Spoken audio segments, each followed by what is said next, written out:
আজকে আমরা আসছি একটা ইলেকট্রিক ভেহিকেল এক্সপো দেখার জন্য।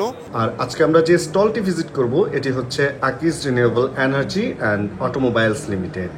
Sports bike, normal EV and commercial যে ইলেকট্রিক ভেহিকেল আছে, এছাড়া প্রাইভেট কার অ্যান্ড অন্যান্য পাওয়ার স্টেশন টাইপের বেশ কিছু জিনিস ঘুরে ঘুরে আপনাদের দেখাবো এবং নিজেও কিছু অভিজ্ঞতা নিব। কারণ ইভি সম্পর্কে আমার নিজেরও যে খুব বেশি অভিজ্ঞতা ব্যাপারটা তা না, বাট আজকে ইনশাআল্লাহ অভিজ্ঞতা নিয়েই আমরা এখান থেকে ব্যাক করব।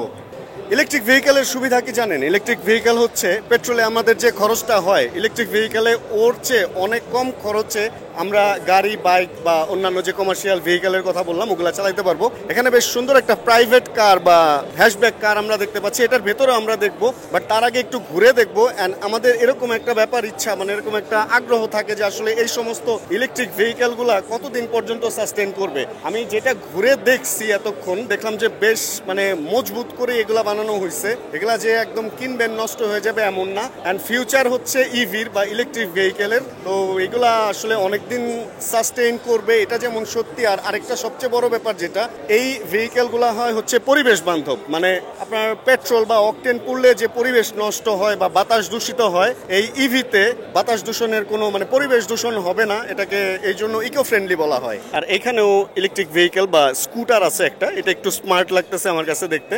আর যারা সাইকেল পছন্দ করেন প্লাস মনে করেন যে মাঝে মধ্যে সাইকেল চালাবেন এবং মাঝে মধ্যে রিল্যাক্সে বসে থাকবেন, তাদের জন্য হচ্ছে ইলেকট্রিক সাইকেল। মানে এটা আপনি চাইলে প্যাডেল করে সাইকেলের মতো চালাতে পারবেন এবং চাইলে আপনি ব্যাটারি দিয়েও রেস্ট করে দেন চলে যেতে পারবেন আরেক জায়গায়। আর চলেন এবার আমরা একটু গাড়ির ওইখানে যাই। আসলে ওইটা একটু ভিড় বেশি, কারণ সবার একটু আগ্রহ, সবাই একটু ভিড় ভাট্টা করে দেখতেছে। চেষ্টা করবো আমরা এই ভিড়ের মধ্যে ভিতরে ঢুকে একটু দেখার গাড়ির অবস্থা কি। খুব ভিড়ের মধ্যে থেকে একটু সুযোগ করতে পারছি। চলেন আমরা একটু গাড়ির ভেতরে ঢুকে দেখি যে ভেতরের অবস্থাটা কিরকম। অ্যান্ড এই হচ্ছে গাড়ির ভেতরের অবস্থা। মোটামুটি স্টিয়ারিংটা অনেক বেশি সুন্দর লাগছে আমার কাছে, বেশ ছোট। মানে আমার ছোট স্টিয়ারিং কেন যেন খুব বেশি পছন্দের।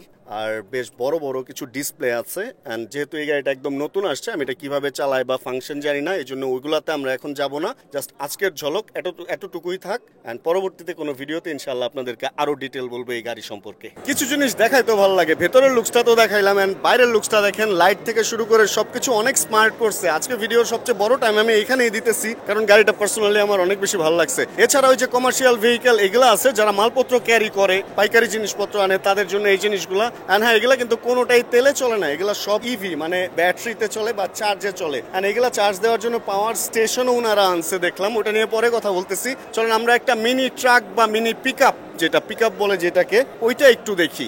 এটা বেশ বড় সড়ো। অ্যান্ড ওনাদের কালেকশনে দেখলাম এটাই হচ্ছে সবচেয়ে বড় মিনি ট্রাক বা পিকআপ। সামনে হচ্ছে দুজন বসতে পারবে, অ্যান্ড পেছনে বিশাল মালপত্র রাখার জন্য বিশাল একটা জায়গা আছে। চাইলে 2-3টা বাইকও মনে হয় নিয়ে আসা যাবে এটার উপরে উঠায়। হঠাৎ করে দেখে ভাবছিলাম যে কিরে ভাই, এখানে ব্যাটারি কেন? এই ব্যাটারিগুলোর ব্যাপার হচ্ছে যে ভেহিকেলগুলো চলতেছে ওইগুলার ব্যাটারি এগুলা। অ্যান্ড এগুলা আপনি চাইলে একটা গাড়িতে যদি থাকে যেটা দিয়ে আপনি চালান, আরেকটা চাইলে বাসায় রেখে চার্জও দিয়ে রাখতে পারবেন, অ্যান্ড পরে আবার এটা নিয়ে কাজ শুরু করতে পারবেন। অ্যান্ড এই চার্জিং স্টেশন ওনারা একটা আনছে এখানে, এটা বাংলাদেশের জন্য বেশ বড় একটা পাওয়া হবে। মানে আপনি একটা ইলেকট্রিক বাইক চালাচ্ছেন, ওইটার ব্যাটারিটা এখানে চার্জে দিয়ে এখানে একটা চার্জ দেওয়া ব্যাটারি এখান থেকে নিয়ে চলে গেলেন। এই স্টেশনটা যখন অ্যাভেলেবেল হবে, এটা বাংলাদেশের জন্য মানে ইলেকট্রিক বাইক যারা চালায় বা ভেহিকেল যারা চালায় তাদের জন্য এটা একটা আশীর্বাদ রূপে মনে হয় চলে আসবে। এটা খুব জরুরি একটা জিনিস আমার কাছে মনে হয়েছে। এই গাড়ি বা বাইক বা যাই দেখলাম, এর বাইরেও আরো অনেক কিছু আছে, যেমন ফুল বাসা আপনি চার্জ দিতে পারবেন, এরকম কিছু মানে চার্জে ফুল বাসা চালাইতে পারবেন। কারেন্ট চলে গেছে, একটা রুমে ফ্রিজ, টিভি, ফ্যান যা চলে সবকিছু চালানোর জন্য এখানে পাওয়ার স্টেশন বা পাওয়ার ব্যাংক বা আইপিএস এর যেটা আধুনিক ভার্সন। যদি আপনারা সরাসরি এসে দেখতে চান তাহলে কি করতে হবে, নভেম্বরের 6, 7, 8 এই 3 দিন এই এক্সপো চলতেছে। এটা আইসিসিবি তে 300 ফিটের পাশে। আপনারাও চাইলে এখানে আসতে পারেন আর দেখে যেতে পারেন শোরুমটা। আজকের ভিডিও থেকে আমি বিদায় নিই, সবাই ভালো থাকবেন, সুস্থ থাকবেন। আর আমার আরো অনেক কিছু ঘুরে দেখতে হবে। আল্লাহ হাফেজ।